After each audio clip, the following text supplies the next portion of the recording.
Hey, this is mcguganator. I've been asked to do a quick tutorial for the You Don't Know XVII remake that I did.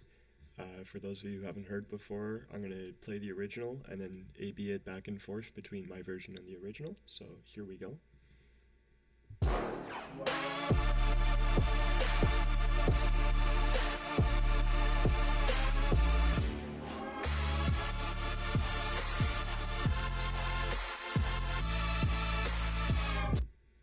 So there's 4 bars of the original and then 4 bars of my stuff.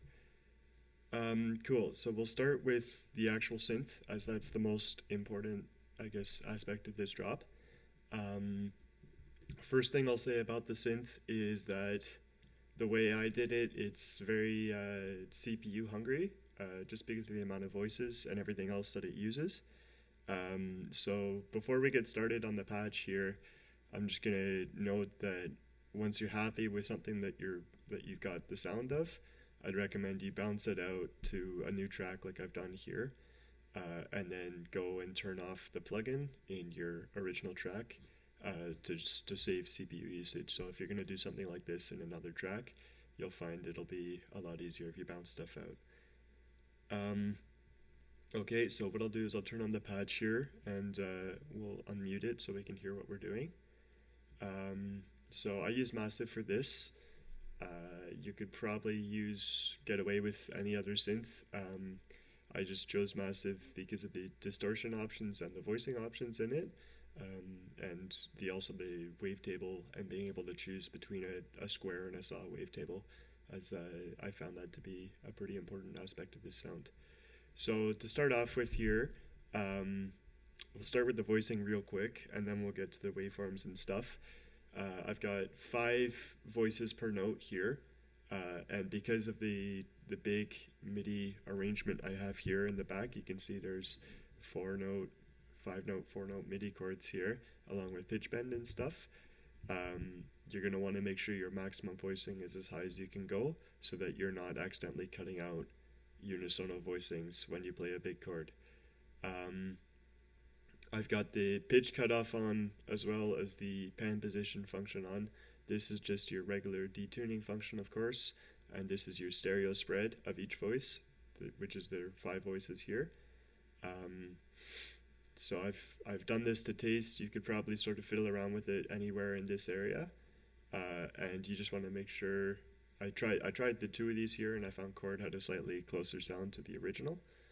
And I also chose to do Ableton's chord effect here, adding a second note an octave above. So for basically what this does, for every note that is being played here, what Ableton is doing is it's copying these, moving them up an octave, and playing them as well.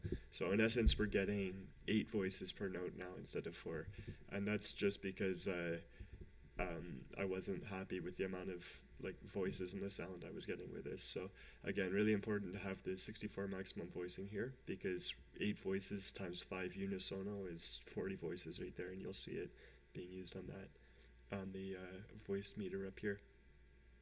Waveforms, I found the first thing I started off with was halfway in between a square and a saw at 0, and then I added a octave up with a saw at full volume and an octave down with a saw at full volume.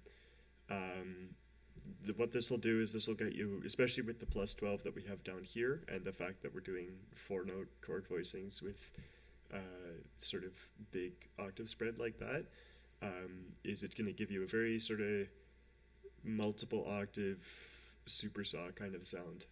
Sort of uses the same technique as organs do to get their kind of sound. That's what I found worked best for this. There's no white noise or anything else. There is a little bit of vibrato on it. I just took sort of the regular default settings on this.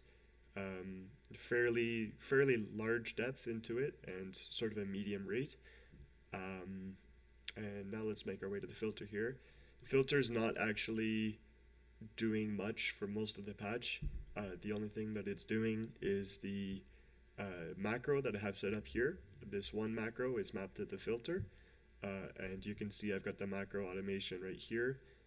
Basically, at the start of the first sound, at the first chord, you can see the filters coming up, and again at this chord, and it comes down at the end here. Just some quick automation, because you can hear that in the song. It's very clear with the low pass filter with just about no resonance on it. So yeah, the most important part of this sound, I would say, is the sort of the pumping effect that you get from it. Now this pumping effect, the easiest way I found to do it, you could probably do it with just straight up volume automation or something like that. But for me, I found it much easier to do a ghost sidechain channel, which you can see here. I've got two sidechain compressors. One of them's just going to the snares and claps on 2 and 4. And the other one is going to what I'm calling sidechain, which is this channel up here. It's essentially just a sine pluck in operator that I've made. I have it turned off. You can actually hear it here if I solo it. And yeah, it doesn't need to be in key of the song or anything. It just needs to be there, and it needs to have sort of a plucky presence. And essentially its job is to act as a volume ducker for the chords, so that we get that sort of pumping sound that we can hear in the original. So what I've listened to the original, and I've tried to map in the 8th note and 16th note kick drum, or ghost sidechain hits rather, and I put them in here, and it's just a looping pattern, 4 bars. So that's going to be the most important part of the sound. If I was to turn this off, you'd be able to hear the difference right away.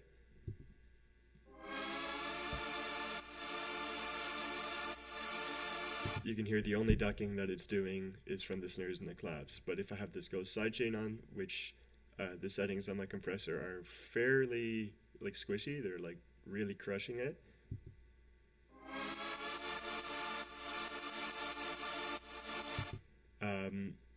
And you're getting sort of the big like pumping sound that you can hear.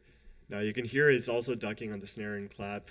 That's more of a mixing thing, because you really want to be hearing only the snare and the clap in those sort of the 2 and the 4, or I guess it's on beat 3 because we're counting half time. You really only want the snare and the clap to be heard in that specific instance. So when the snare and the clap hits, you won't actually be able to notice that this is ducking, because your ears are sort of listening to the clap. And then I did a quick EQ on it and a quick stereo widener on it. This is a great little trick I like to use, where you have a dry signal that's 50 to the left, so panned all the way left, and then you have a delayed signal, which is panned all the way right, but it's also just delayed by about 5 to 25 milliseconds, anywhere around there. I chose 15 for this, and essentially what it does just gives it a nice stereo spread. So without it, it sounds like this. And then this is with it on. It gives you sort of the perceived loudness of a wide stereo field, which is really important for this sound. So if I'm going to turn this back off, and we'll just sort of quickly go over the rest of the elements of this drop. We'll start from the top here. I did a quick sub in massive, same sort of deal here, if I get rid of this one. 2 sines octave apart with some tube distortion. Nothing else, like a nice sort of open envelope on it, and then some homicide just to distort the low end a little more, and then I'm boosting the sub low end right here and getting rid of the mids in the EQ. Kicks, I just chose 1 kick. It sounds sort of gritty and organic, because you can sort of hear that in the original. I sort of went a little overboard on the claps. You probably don't need 5 layers. I just chose a gritty clap like this, which you can sort of hear something like that in the original. I did 2 808s, a nice like quiet one layered over top that's an octave above. These are actually the same sample. Another 808 that just has a clap layered on it, and then a nice reverby clap to fill in the space behind it. Hats, I'm just using this one because this hat right here is just this audio track. I decided to do an audio track actually. Just a simple hat with an EQ in the sort of 12K range to boost it. This reversed hat here, you can hear it very slightly in the mix of the original, just before the claps hit sort of the second clap. It's just doing that. So I've got that in there, and then some vocal shouts. Just you can find them in any Lex Luger pack. Just something like that. I chose 2 layers of an orchestra hit. I've got this guy right here. I think that's like a sound font I used. It's got 2 samples here. These are an octave apart, and then just a sound font. And then there's this one, which is, I think, either a render or it's just an Ableton brass sample or something like that. Something like that. Probably a little bit too much reverb on those, but I was just sort of doing it to taste and making my version sound good, which I think is something that's really important. When you're working on a remake, you shouldn't really be going necessarily for complete and total accuracy. You should be trying to adapt it to your own tastes and your own thoughts to make it sound as good as you think it does. And the last thing I'm going to mention real quick is I'm going to show you that whenever you're doing a remake, like I am here, the way I do it is I have the original here as an audio clip with it turned off, so then I can A/B it just by pressing the solo button. And what I also do is I get a pre-mastered channel set up with some quick mastering done on it. And what I do is I send all the audio except for the original to the pre-master, and then I send all the other audio to the pre-master, and then the original to the master. Because chances are the original that you're remaking is already going to be mastered, and therefore it's going to sound louder and better and whatnot. So if you were to put a mastering device on the master channel, it would affect the original as well as your stuff, and it would just make the original sound even louder. So if I put the mastering on the pre-master, then when I A/B back and forth, both my version and the original will be mastered to sort of a similar degree, and you won't be cooking one of them more than the other. Okay, so I think that about wraps it up. Let me know if this worked out for you guys, and if you want to see more of these, and speak to you soon.